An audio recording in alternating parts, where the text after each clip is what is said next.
much for that, Jess. Now, returning to our top story this lunchtime, the families of murder victims Arlene Fraser and Suzanne Pilley will meet the Justice Secretary this afternoon. They want changes to the law, which would mean convicted murderers who don't reveal where they've put the remains of their victims to be taken into account when making parole decisions. The meeting comes after an amendment to the government's Justice Bill tabled by the Lib Dem MSP, Jamie Green.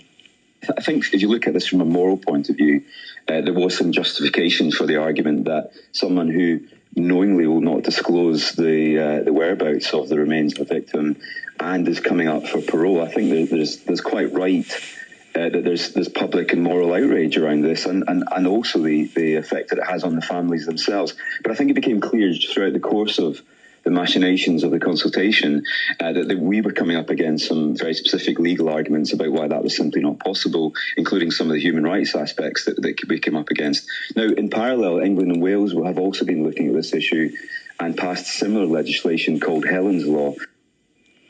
Well, Thomas Ross is a leading defence KC whose clients include Edward Kearney, who was convicted in 2019 of murdering Margaret Fleming. Her body has never been found. Afternoon, Thomas. What's your view on this proposal? Well, I perfectly understand why the families are concerned about this. And if anybody had murdered any of my family, then I would want the people who did it kept in prison for as long as possible. So I fully understand where the families are coming from. But as a lawyer standing apart from it, I don't like it for two reasons. Firstly, it's possible that the offender may not know where the body is, and in that situation it seems that unfairly may never ever be released. Yeah, and in addition, there already is provision in the parole rules 2002 for the parole board to take this factor into account. Can you explain that a bit then, please? What is the function of parole and the parole board? The function of the parole board is essentially to consider whether it is safe for the offender to be released back into the public. That's essentially the function. I mean, the function of the court is to take all the circumstances of the offence into account. In a murder case, the court will have to consider the seriousness of the crime and fix what we call a punishment part, before which it's impossible to apply for parole. And in fixing that punishment part, of course, the court will take account of the fact that the accused has denied his guilt and has refused to reveal the identity of the location of the remains. So essentially, it's possible that the offender will be punished twice in relation to the same factor, which is a principle that generally we try to avoid.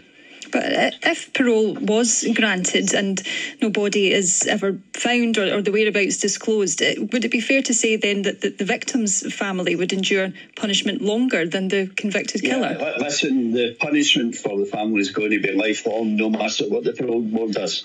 You know, equally in relation to the court can only punish the offender for what he did. You know, they're never going to be able to help the family come to terms with the grief of it. You know, so I understand entirely where the families are coming from. I mean, you spoke of the Edward Kearney case. You know, the other factor which points against it is in Scotland you can be convicted of things that somebody else did.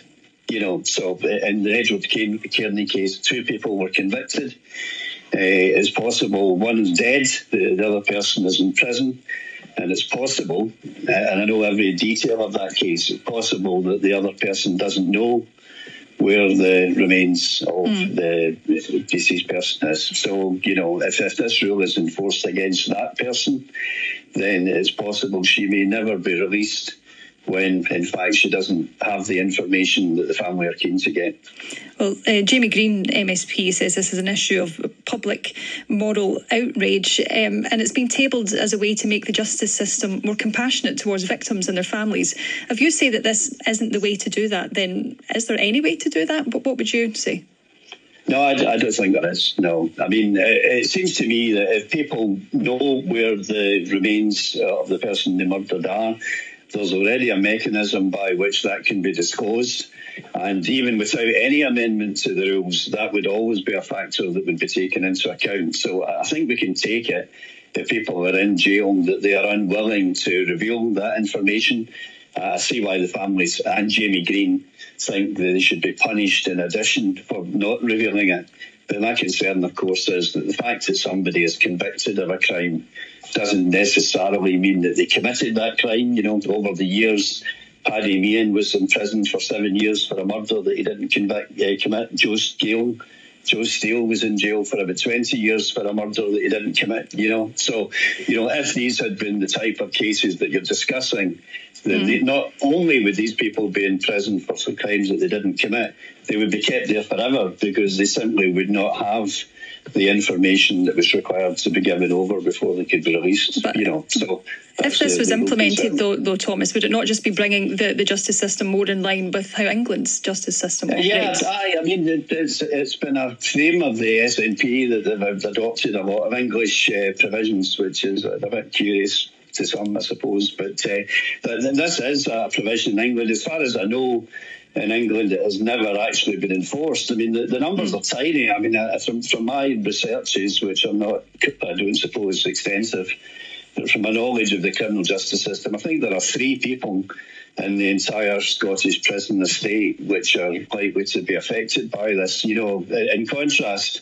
there's 2,000 people in remand waiting for trials, who haven't even been convicted of anything, So it's a hugely important issue to the families. I'm not seeking to diminish the importance of the families, but, it's 3 cases. And, there are already rules, Rule 12 of the Parole Board Scotland, Rules 2022, already allow the Parole Board to take this into account, So I don't, and as a lawyer, as a father and a grandfather, I understand why the families are so concerned about it. As a lawyer, I just don't see a need for it. OK, Thomas Ross, leading defence KC, thank you very much for your thoughts. Now, as we've been discussing,